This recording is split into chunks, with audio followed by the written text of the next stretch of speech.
আসসালামু আলাইকুম। মানে পোলাপাইন এতটা খুশি, এত খুশি মনে হয় ঈদের দিনও হয় না। দর্শক শ্রোতা এত খুশি মনে হয় রেজাল্ট বের হলেও হয় না। দীপুমণি আটক। দর্শক শ্রোতা, এই দীপুমণির উপরে ছেলে মেয়েদের খুব ক্ষোভ। তো অনেকেই দাবি জানাচ্ছে, অনেকেই বলতেছে যে এতটাই মানে তার উপরে ক্ষোভ যে বলতেছে যে রিমান্ডে নেওয়া হোক এবং ডিম থেরাপি হিসেবে রাজহাঁসের ডিম দেওয়া হোক। কিছু কিছু মানুষজন আবার একটু সিম্প্যাথি ইয়া করে বলতেছে না, রাজহাঁসের ডিম না, সেদ্ধ ডিম দেওয়া হোক।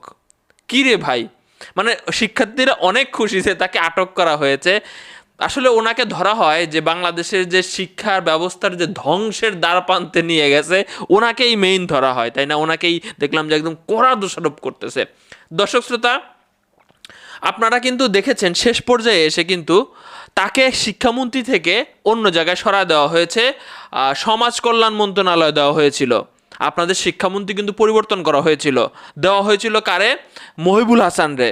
তো সে দায়িত্বটা নেওয়ার পরে কাজ করার সুযোগ পায় না, আমার মনে হচ্ছে কাজ করতে চায় নাই। তারপরে শিক্ষার্থীদের সাথে বসার ব্যাপারে ওনারে বলা হয়েছিল, উনি ব্যর্থ। সো শিক্ষা ব্যবস্থাটা ধ্বংসের দ্বারপ্রান্তে নিয়ে গেছে, এটা আমরা বলতেই পারি।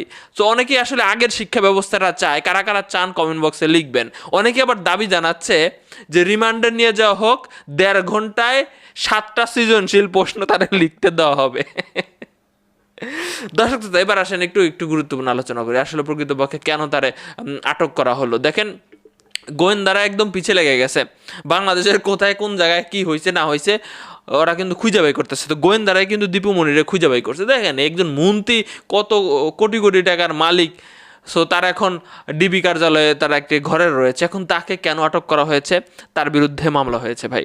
আমি যতটুকু দেখতে পেয়েছি যে চাঁদপুরের একটি মামলা হয়েছে। চাঁদপুরে 18 জুলাই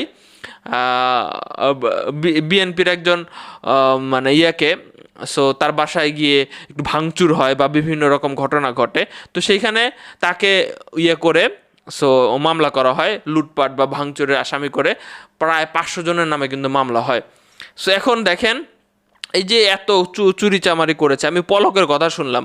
পলক নাকি মানে যেখানে রাখা হয়েছে ওরে, ওখানে নাকি সে কান্নাকাটি করতেছে, সে তার বউ বাচ্চারে বাইরের দেশে পাঠিয়ে দিছে, সে যাইতে পারে না। দেখেন, দেশে বিদেশে হাজার হাজার কোটি টাকা নাকি পলক লুটপাট করছে নিজে এবং নিজের স্ত্রীর নামে।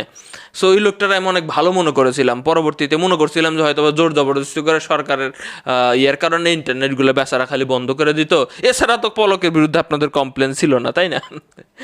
তার এলাকায় কিন্তু সে মাইকিং টাইকিং করে লোকজনদের কথাবার্তা শুনতো ডাইরেক্ট, এবং তার কথাবার্তাগুলো দেখা গেল যে সেই অনুযায়ী কাজও করতো। কিন্তু সে যে গোপনে গোপনে এতটা লুটপাট করছে কেউ জানতো না। তো সে জাস্ট কান্না করতেছে। সে ভালো মতোই জানে যে এইভাবে পতন হয়েছে, এইভাবে পতনের কারণে এই যে সামনে তার সারা জীবন এই জেল হাজতে খাটা লাগবে। বউ বাচ্চা বাইরের দেশে তো পাঠিয়ে দিলাম, কিন্তু তার তো জেল হাজতে জেল খাটা লাগবে এই সারা জীবন। যে এই বয়সের কতই হয়েছে, কয়দিন আগে এই বন্ধু তোর বারাত নিয়ে আমি যাব গানের ড্যান্স করলো সেই ব্যক্তিটা। এই মুরাদের কি অবস্থা? হ্যাঁ, মুরাদ কি দেশে আছে? ও বাইসে গেছে, ও মন্ত্রী নাই, ও বাইসে গেছে। ওরে ওরে নিয়ে মানুষজন একটু মাথা গামাগামি করতেছেন। ও যদি থাকতো, পদ থাকতো, ওর অবস্থা খারাপ আছিল। তো যাই হোক, আর এদিকে আমাদের আনিসুল হক বা যে সবাই কিন্তু ওনার নামই নিচ্ছে যে ওনার নির্দেশনায় আমরা সব কিছু করেছি।